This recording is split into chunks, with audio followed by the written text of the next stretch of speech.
2024ஆம் ஆண்டு ஜூலை மாத நடுக்கல் இதழில் எழுத்தாளர் பரிவை சே. குமாரின் சிறுகதை வியாழ நோக்கம். ஒலிவடிவம் சரஸ்வதி தியாகராஜன், பாஸ்டன்.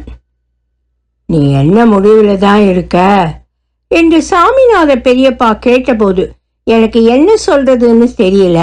தலை கவிழ்ந்து அமர்ந்திருந்தேன். ஆம்பளை தலையை தொங்க போட்டுக்கிட்டு இருக்குது அழகிலடாவனே. இங்க பாரு, உனக்கும் வயசு ஏறிக்கிட்டே போகுது. உன்னோட அப்பனாத்தா இருந்தா இந்நேரம் உனக்கு ஒரு கால் கட்டு போட்டிருப்பாங்க. யாரும் இல்லாத பழதானே, அதான் பெரியப்பன் சித்தப்பனெல்லாம் கண்டுக்காம விட்டுட்டாங்கன்னு ஊரு உறவும் பேசும், தெரிஞ்சுக்க. இல்லை பெரியப்பா, அது என்னடா நொல்ல பெரிய புடுங்கி மாதிரி பொண்ணு பார்க்க முடியல சொன்னப்பெல்லாம் இப்போ வானான்னு சொல்லிக்கிட்டே போனேன். இப்போ என்னாச்சு? ஒன்று வயசாயிடுச்சின்னு சொல்கிறாங்க, இல்லைன்னா பொண்ணுங்க ஒன்று பிடிக்கலன்னு சொல்லுதுங்க.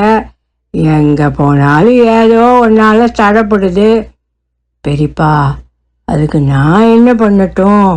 அப்போ எனக்கு கல்யாணம் பண்ணிக்கணும்னு தோணலை. அதுபோக நல்ல வேலையிலையும் இல்லை. அந்த சமயத்தில் கல்யாணம் பண்ணி, சரி அப்போ தோணலை, இப்போ தோணுதில்ல. பொண்ணு கிடைக்குதா பாத்தியா? எதுக்கு பெரியவங்க காலத்தோடு அறுவடை செய்யணும்னு சொல்லியிருக்காங்க. இப்போவும் எனக்கு விருப்பமெல்லாம் இல்லை. இப்படியே இருந்துடலாம்னு தான் தோணுது. அடைச்சி இப்படியே இருக்காராம்ல. இங்கேடா, இது அந்த காலம் இல்லை. அன்னைக்கு ரத்த உறவுன்னு எதுவும் இல்லைன்னா கூட ஊர் உறவும் சேர்ந்து பார்த்து தூக்கி செம்மிட்டு வரும். இன்னைக்கு பெத்த நாத்தானப்பனா பார்க்கறதுக்கே யோசிக்கிற காலமாகி போச்சு. இதில் வயசு காலத்தில் முறுக்கில் குடும்பம் வேண்டாம், குட்டி வேண்டான்னு இருந்துட்டு கடைசி காலத்தில் உன்னை பார்க்க யார் இருப்பா சொல்லு? பெரியப்பா எப்பவும் உலக நடப்புகளை வைத்துத்தான் எதையும் யோசிப்பார், பேசுவார். ஊருக்குள் பெரியப்பாவின் பேச்சுக்கு என தனி மரியாதை உண்டு. அப்பாவுடன் பிறந்தவர்கள் இவரே மூத்தவர். இவருக்கு அடுத்து அப்பா, அவருக்கு பின் 3 சித்தப்பாக்கள். என்னோட சின்ன வயசுல ஒரு விபத்துல அப்பா அம்மா 2 பேரும் போய் சேர பெரும்பாலும் எங்க அப்பத்தாவோட அரவணைப்புல தான் வளர்ந்தேன். பெரியப்பா சித்தப்பாக்களோட பெண் பிள்ளைகளுக்கெல்லாம் கல்யாணம் ஆகட்டும் என்பதால் தான் என் கல்யாணத்தை தள்ளி போட்டு வந்தேன்.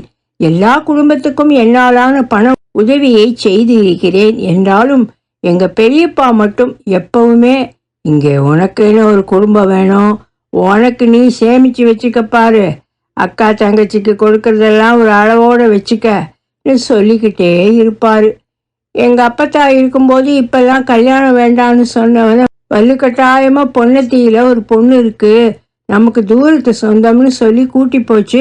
அப்ப பெரியப்பாவும் சித்திகளும் எங்கூட வந்தாங்க. பொண்ணை பார்த்ததும் எனக்கு பிடிச்சி போச்சு.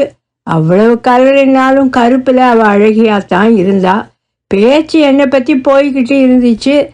அவன் ஆறு, அவனை பார்த்தா அவன் அப்பனாத்தா என்ன ஆனாங்க. இப்ப அவனுக்கு நாங்க தான் எல்லாமேங்கிறதெல்லாம் உனக்கு நல்லா தெரியுமப்பு. அதை பற்றி மறுக்கா பேசினாலும் ஒன்றும் ஆக போகிறதில்ல. இப்போ இவனுக்கு கோஆப்ரேட்டிவில் ஆஃபீஸராக இருக்கான். அரசாங்க உத்தியோகம்தான், நல்லா சம்பாதிக்கிறான். குணத்தில் மூத்த மவன் மாதிரி வேற என்ன வேணுங்கிறேன் என்றால் அப்பத்தா தனது தண்டட்டி ஆட. ஆத்தா, எதுவும் தெரியாமையா பொண்ணு பார்க்க வர சொல்லியிருக்கோம்? எல்லாம் தெரியும். பொண்ணு காலேஜ் 2வது வருஷம் படிச்சுக்கிட்டு இருக்கு. படிக்கிற பிள்ளை இல்லை, அதான் மாப்பிள்ளைகிட்ட பேசணுங்குது. ஒரு முடிவு தெரியாம பொண்ணு மாப்பிள்ளை பேசுறதா? இது என்ன புது பழக்கம்? எதா இருந்தாலும் சபையில சொல்லிப்பேன். அப்பத்தா பழக்கென்ன சொன்னாள். ஆத்தா, உங்கால மாட்டம் நினைக்காத. இப்ப இதெல்லாம் சகஜமாயிடுச்சு. இப்பெல்லாம் 1 வருஷத்துக்கு முன்னாலேயே பேசி பூவு போட்டு வைக்கிறோம்னு பாதி கல்யாணத்தை முடிச்சிட்டு ஃபோன் நம்பரை வாங்கி கொடுத்து ஃபோனில் குடும்பம் நடத்த விடுறானுங்க. நீ என்னடானா பேசக்கூடாதுன்னு சொல்லிக்கிட்டு, டே போடா, போய் பேசிட்டு வா என பெரியப்பா சொல்லவும் அப்பத்தா பேசாமல் அமர்ந்திருந்தது. அப்படி பேசுறோம்னு கண்டா கழியில பேசி கல்யாணத்தை நிறுத்திப்படுதுக. கூட்டத்தில் யாரோ சொல்ல பேச்ச குறைங்க என கத்தினார் பெரியப்பா. பேரமைதியில் என்னை பார்த்து என சைகை செய்தார். தனியே நாங்கள் இருவரும். எனக்கு உதறல் எடுக்க அவளோ ஒரு நண்பனிடம் பேசுவதைப் போல் பேசினாள். இறுதியாக, உங்க வயசையும் என்னோட வயசையும் கொஞ்சம் ஒத்து பாருங்க, இது சரி வரும்னு நினைக்கிறீங்களா என்றாள். எனக்கு என்ன சொல்வதென்றே தெரியவில்லை. வாங்க போகலாம். எனக்கு இப்ப கல்யாணம் வேண்டாம் என்றவனை எல்லாரும் எதுவும் புரியாமல் பார்த்தார்கள். பெரியப்பா மட்டும் புரிந்தது போல் எதுவும் சொல்லாமல் எழுந்தார். நடந்தது எதையும் நான் சொல்லலே என்றாலும், எனக்கு தெரியும் அந்த குட்டி இந்த கல்யாணத்தை நிறுத்தத்தான் உங்ககிட்ட தனியா பேசி இருக்கா என அப்பத்தா கத்திக்கொண்டே இருந்த ஒரு மதிய வேளையில் நான் ஊருக்கு கிளம்பி பின் பலமுறை பெண் பார்க்கவா என்று அழைப்பு வந்த போதெல்லாம் அந்த பக்கம் போகவே இல்லை. அப்பத்தா சாவுக்குத்தான் போனேன். உனக்கு ஒரு கல்யாணத்தை பண்ணி பார்க்க முடியலன்னு தான் அதுக்கு வருத்தம். அதே புலம்பல் தான் எப்பவும் என எல்லாரும் சொன்னபோது என்னால் கண்ணீரை தவிர வேறு எதையும் பதிலாய் சொல்ல தெரியவில்லை. இங்க சங்கல்லியில ஒரு பொண்ணு இருக்கு. உங்க சித்தப்பனுக்கிட்ட சொல்லி இருக்காங்க. போய் பார்த்து முடிச்சுட்டு வர்ற. நாங்க யாரும் வரல. பொன்னாத்தா மாமன் பாண்டி தானே உன் கூட்டாளி. கூட்டாளின்னு சொன்னா உலகம் சிரிக்கும் போ. அவன் புள்ள +2 படிக்குது. நீ பொண்ணு பார்த்துக்கிட்டு தெரியல. சரி அவனை கூட்டிக்கிட்டு போய் பார்த்துட்டு ஒரு முடிவு பண்ணிட்டு வா. வர்ற தையில உனக்கு கல்யாணத்தை முடிக்கணும். அதுக்கப்புறம் விளையாட நோக்கம் இல்லைன்னு நம்ம சொர்ணமூர்த்தி கோயில் ஐயா சொன்னாரு. பார்த்துக்க. சும்மா பொண்ணு என்கிட்ட அதை சொன்னிச்சு இதை சொன்னிச்சின்னு எல்லாம் சொல்லிக்கிட்டு வந்து நிற்காத. புரியுதா என்ற பெரியப்பாவிடம் இனி ஏதாவது சொன்னால் கோபத்தில் காய்ச்சி மூச்சுன்னு கத்த ஆரம்பிச்சிருவாரு என்பதால் பூம் பூம் மாடாய் தலையாட்டி விட்டு எழுந்தேன். 4 மாசம் முன்னால முப்பனேந்தல்ல ஒரு பொண்ணு பார்க்க போனப்ப ஒரு கிழவி மாப்பிள்ளைக்கு இளநர போல இப்பதான் சவுத்துக்கு கலர் அடிக்கிற மாதிரி முடிக்கும் கலர் அடிக்கிறாங்கல்ல, அப்படி ஏதாச்சும் நீயும் அடிக்கலாம் இல்லப்பான்னு சொன்னப்ப கூட வந்த ஒரு சொந்தக்காரனே அது இளநர இல்லாயா கிளநர இல்லு சொல்ல, கிழவனுக்கு கட்டுற அளவுக்கு நாங்க ஒன்றும் வக்கத்து போகலன்னு கத்தி விரட்டாத குறையாய் வெளியில் போக சொன்னாங்க. அதை அவ்வளவு சீக்கிரம் மறக்க முடியுமா? இன்னொரு இடத்துல, இதுக்கு மேல கல்யாணம் பண்ணி நீங்க என்ன பண்ண போறீங்க? உங்க சொந்தக்காரங்களுக்காக என்னைய பலி கொடுக்க நினைக்கிறீங்க என அந்த பெண் சொன்னதும் அப்படியெல்லாம் இல்லை என என்னை நான் நிரூபிக்க நினைத்தாலும் அவள் சொல்வதில் உண்மை இருக்கத்தானே செய்கிறது என்பதால் அங்கிருந்து பேசாமல் வந்துவிட்டேன். இப்ப இன்னும் நரை கூடித்தான் இருக்கிறது என்றாலும் டை எடுத்து அதையும் கருப்பாக்கி வைத்திருந்தேன். மீசையில் நரை கூடிவிட்டது என்பதால் தங்கைகளின் விருப்பத்தின் பேரில் மீசையையும் எடுத்து விட்டேன். இந்த இடம் உனக்கு அமையும்டா என்று பெரியப்பா மாடத்தில் இருந்து 90 எடுத்து பூசிவிட்டார். குடும்பமே எனக்காக வேண்டிக் கொண்டது. பாண்டியின் யமஹாவில் பயணித்தோம். பெரியவங்க யாரும் வரலையா என்று கேட்ட குடும்பத்திடம் விவரம் சொல்லி பெரியப்பாவுக்கு போன் போட்டு பேச சொன்னேன். பெண்ணை கூட்டி வந்து காட்டினார்கள். இப்ப அழகியா செவப்பா என்னோட ஒசரத்துக்கு ஒத்து வருமா, குரல் இனிமையா இருக்கா அப்படின்னு எதுவுமே பார்க்குற மூடுல நான் இல்லை. எப்படி பொண்ணு இருந்தாலும் இதுதான் கடைசியா இருக்கணுங்கிறதுல முடிவாய் இருந்தேன். பாண்டி என்னிடம் கேட்டதற்கு சிரிப்பில் பதில் சொல்ல, பொண்ணு பிடிச்சிருக்கான், மேற்கொண்டு பேசுறதுக்கு நீங்க வந்தாலும் சரி, இல்லை இவங்க பெரியப்பாவோ சித்தப்பாவோ இங்க வரணும்னாலும் சரி, எதா இருந்தாலும் கலந்து பேசிக்கங்க என்றான் பாண்டி பெரிய மனுஷ தோரணையில். எல்லாரும் ஒத்துக்கொள்ள, பொண்ணு மாப்பிள்ளை கிட்ட பேசணுமா என உள்ளிருந்து ஒரு பெண் குரல் கேட்டது.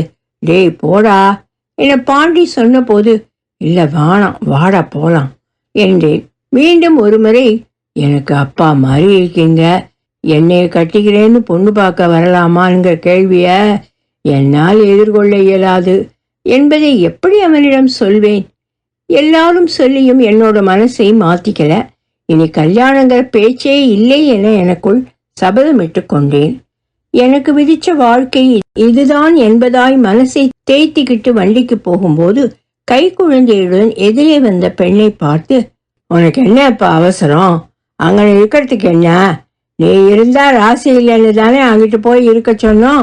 அதுக்குள்ள ஏறிக்கிட்டு வர்ற. இந்தா வந்த பார்க்க வந்த மாப்பிளையும் கிளம்பிட்டாரு என பெண்ணின் அப்பா அவளை பார்த்து கத்த, அழும் குழந்தையை அணைத்தபடி அந்த பெண் கண்கலங்க நின்றாள். பாண்டி வண்டி இழுக்க அவன் முதுகில் தட்டி நிறுத்தச் சொன்னேன். பக்கத்தில் நின்ற கிழவியிடம், இதாரு ஆயா என்றேன். அவரு மாயம் பொண்டாட்டி தான். உள்ள பிறக்க 2 மாசம் இருக்கையில சவுதியில தீ விபத்து நடந்துச்சுல்ல, அதுல போயிட்டான் அவராசம். இவ பிறந்த வீட்டுல அப்பனாத்தா செத்து போயிட்டாவ. அண்ணன் தம்பிய இவளை ஒட்டி வச்சுக்க முடியாது, நீங்களே வச்சுக்கங்கன்னு சொல்லிட்டாவ. பிறந்த வீடு போன்னு சொல்ல இவ பாடு தினம் ரோதனை தான். எல்லாத்துக்கும் திட்டுவாக. இந்த ஊர்ல இவ பெரியாத்தாக்காரி ஒருத்தி இருக்கா, அவதான் இதுக்கு ஆறுதல். அவ கூட்டி கொண்டே வச்சுப்பா, அங்கேயும் இருக்க விட மாட்டாவ.